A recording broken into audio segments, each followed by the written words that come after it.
Amina earned a commission of 46,200 pesos, representing 6% of sales credit to her. How much sales was credited to her? Okay, so let X be the amount of sales credited to Amina. Okay, so therefore, the working equation will be 6% times the amount of sales. So 6% times X is equal to 46,200 pesos. Okay, so we convert 6% to decimal or to fraction. So if you use decimal, so 6% is 0.06 and then times X equals 46,200. Then solve for X, divide both sides by 0.06. Divide both by 0.06. So therefore, X is equal to, since the divisor is decimal, so we move the denominator 2 places to the right, and then also do that to the numerator 2 places to the right. Add 2 zeros. So therefore, we will have 4 zeros. Okay, so 4 zeros and then 462. So we have 62 and then, okay, so 4,620,000 divided by 6. So let's just do this manually. 4,620,000 divided by 6. So therefore, we have 46 divided by 6 is 7. 7 times 6 is 42. Subtract. So we have 4. Bring down to 42 divided by 6. Another 7. 7 times 6, 42. So subtract. We have 0. And then just copy the 4 zeros. So therefore, the answer is 770,000 pesos, letter C. Which of the following numbers is composite? So when we say composite number, so that is a number that is not prime. So if the number is not prime, so it's called composite. So first, let us define the definition of prime. Prime number if the factor is 1 and itself only. So if the number has a factor other than 1 and itself, then it is called composite. Okay, so let's try if all these numbers are prime numbers. So we can test if it is divisible by 2, divisible by 3, divisible by 4, and so on. Okay, so A to E, they are all odd numbers, so therefore they are not divisible by 2. So let's try if one of these numbers is divisible by 3. So the divisibility rule of 3 is when the sum of the digits is divisible by 3. So if we add the numbers 1 plus 7 plus 3, this will be 11. So this is not divisible by 3. 1 plus 5 plus 1, 7, not divisible by 3. But letter C, 1 plus 1 plus 1, that is 3. So that means 111 is a composite number because it is divisible by 3. It has factor other than 1 and itself because, again, it's divisible by 3. So 103, so this is not composite because this is not divisible by 3. 1 plus 3, we have 4. And then 9 plus 7 is 16, not divisible by 3. So just by trial and error, letter C is the composite number. What is 0.038 in scientific notation? So when we say scientific notation, it must be in the form A times 10 to the n, where A is number from 1 to 10. Okay, so as you can see in the number, so the standard form is 0.038. So it is a small number. So because it has decimal point, so that means the exponent must be negative. So letter D and letter E are eliminated from the choices because it has positive exponent. Okay, so to convert 0.038 in scientific notation, we just move the decimal point. So decimal point is here. Move the decimal point 1, 2. Because of the definition, A should be 1 to n, 3.8. So that is between 1 to n. So therefore, the answer to this is 3 or 3.8. So 3.8 times 10 to the, we move the decimal point 1, 2. So therefore, negative 2. 3.8 times 10 to the negative 2, letter A. What acute angle do hands of the clock form at 5:30? So we will solve this using two solutions. So the first solution is if you know the formula. It's very easy if you know the formula. And the other one is we can solve this by just drawing. Okay, so by just drawing the 530. Okay, so let's draw 530. What acute angle do hands of the clock form at 5:30? So if we draw that, this will be the 5, 5 o'clock. So when it's 5:30, the minute hand will be at the 6, pointed exactly at 6. And then the hour hand will be in the middle of 5 and 6. Okay? So because it moves the hour hand, the minute hand 60 or half one revolution. So this is the angle that we are looking for. Okay, so we have the formula for this. The angle, acute angle is equal to 60H minus 11M. H is hour and M is minutes divided by 2. We take the absolute value. So just substitute. So we have 5:30. H is equal to 5. So therefore, we have 60 times 5 minus 11 times the minutes, we have 30 minutes. Okay? Divided by 2. Okay? So therefore, 60 times 5, that is equal to 300 minus 11 times 30, that will be 330.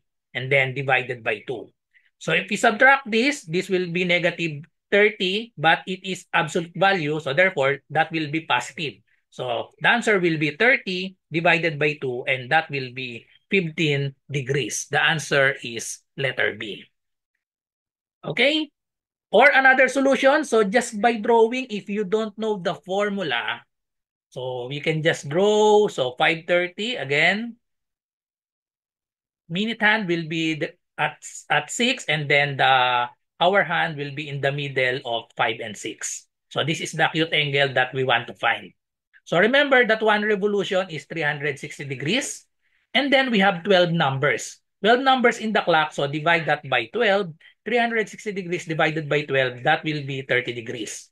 So that means from 5 to 6 is 30 degrees, but the hour hand is in the middle of 5 and 6 because the minute hand travels half hour. So therefore, we will just divide 30 by 2.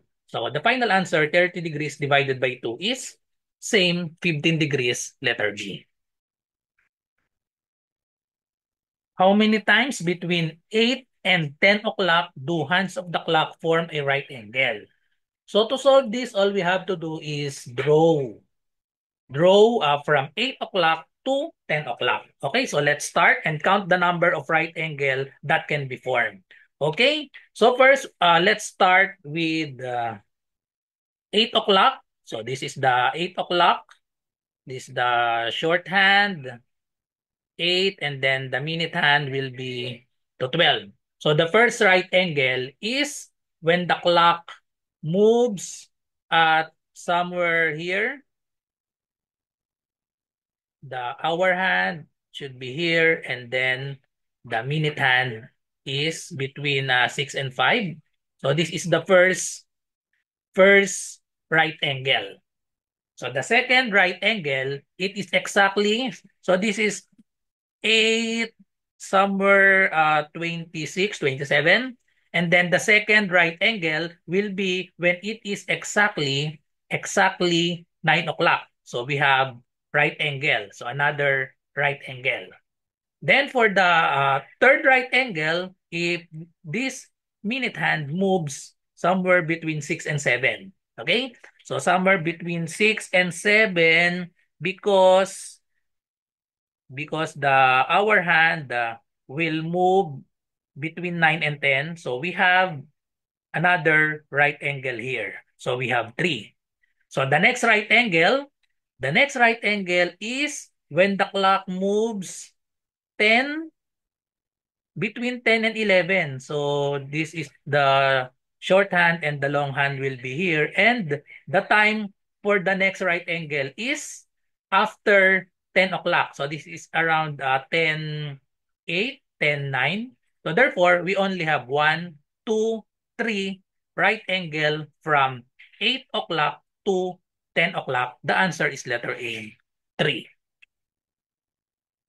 The average test score of a class of 20 students is 72.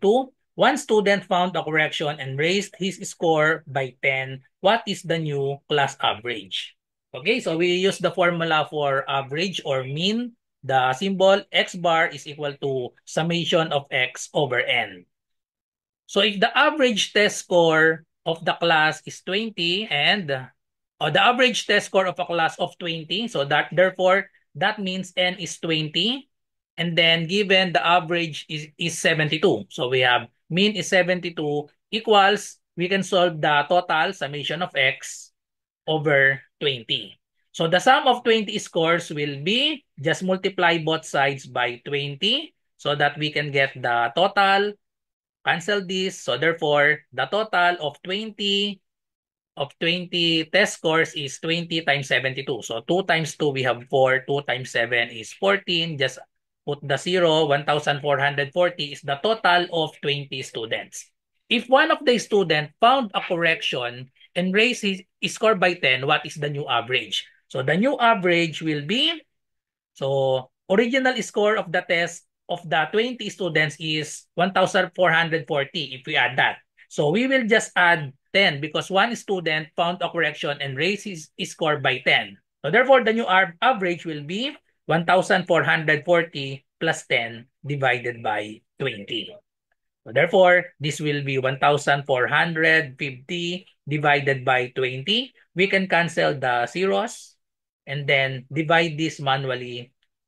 145 divided by 2, the answer to that will be 72.5, which is letter C. In a government office, there are 45 employees. Among these employees, 36 are female. What percent of the employees in the office are male? Okay, so the total employees is 45. Total is equal to 45, and then among these employees, 36 are female.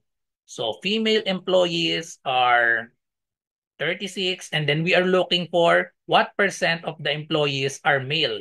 So if the female is 36, so that means the male is, just subtract 45 minus 36, the number of males is 9.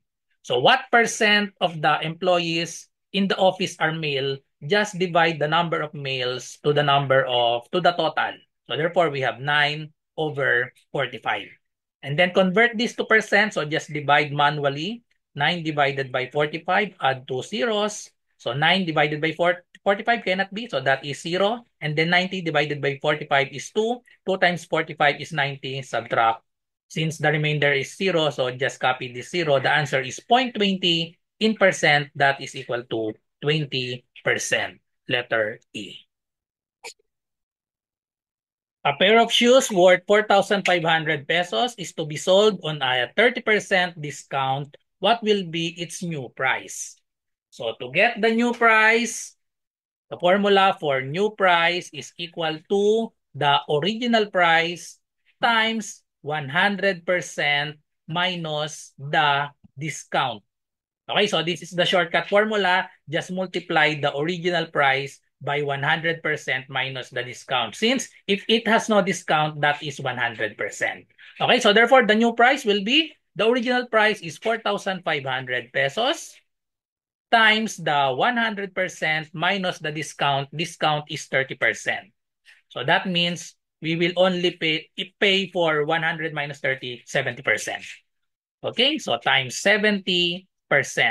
And then we can convert 70% to decimal or to fraction. So I will just use fraction because if we use fraction, 70% means 70 over 100. And we can just cancel 1 0 here and then another 1 0 here. So therefore, we will left with 450 times 7 and then do this manually. 7 times 0 is 0. 7 times 5 is 35. 7 times 4 is 28 plus 3. We have 31. So the new price is 3,150, letter C. 8 kilograms of rice are needed to feed 12 people in a dormitory for 1 week. If 3 more people are added, how many kilograms of rice are needed to feed them for 1 week? So this is just simple ratio and proportion or direct variation. So we just write kilogram, and then P for people. So set up the table. 8 kilograms of rice are needed to feed 12 people in a dormitory for 1 week. If 3 more people are added, so that means from 12 people, the number of people will become 15. 3 more people added, how many kilograms of rice are needed? So we put N here. Then just set up the proportion. So we have 8 is to 12 or 8 over 12 equals N is to 15. So just cross multiply. So we have 12 times N. We have 12N is equal to 8 times 15. Then divide both sides by 12. So let's reduce first to lowest term. The value of N is 8 divided by 12. They are both divisible by 4. So divide both by 4. 8 divided by 4 is 2. 12 divided by 4 is 3.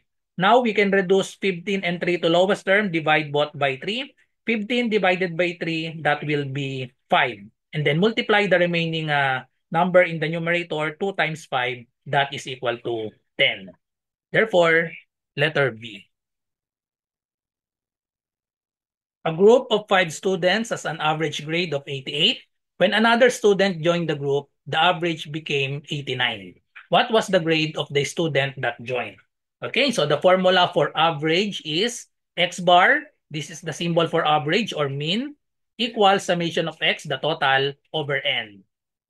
So first, we have 5 students. 5 students, so that means the value of N is 5, has an average grade of 88. So the average grade or the mean is 88. We can solve the total of the 5 students. So to solve for the total of 5 students, multiply both sides of the equation by 5.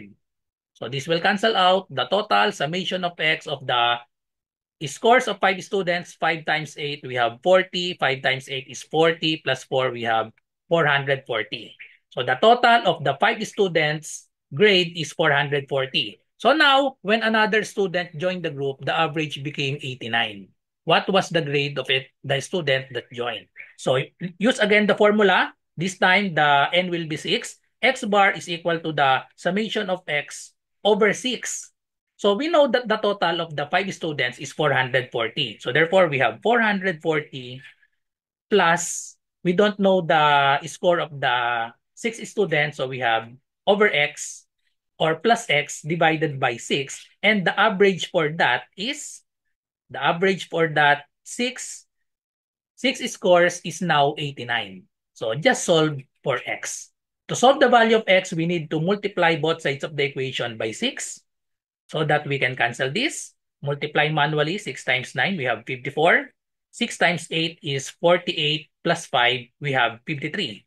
So therefore, we have 440 plus X. To solve for X, last step, subtract 440 to both sides. So this will cancel out. The score of the 6th student is 4 minus 0 is 4. 13 minus 4 is 9. So therefore, the score of the 6th student is 94, letter C.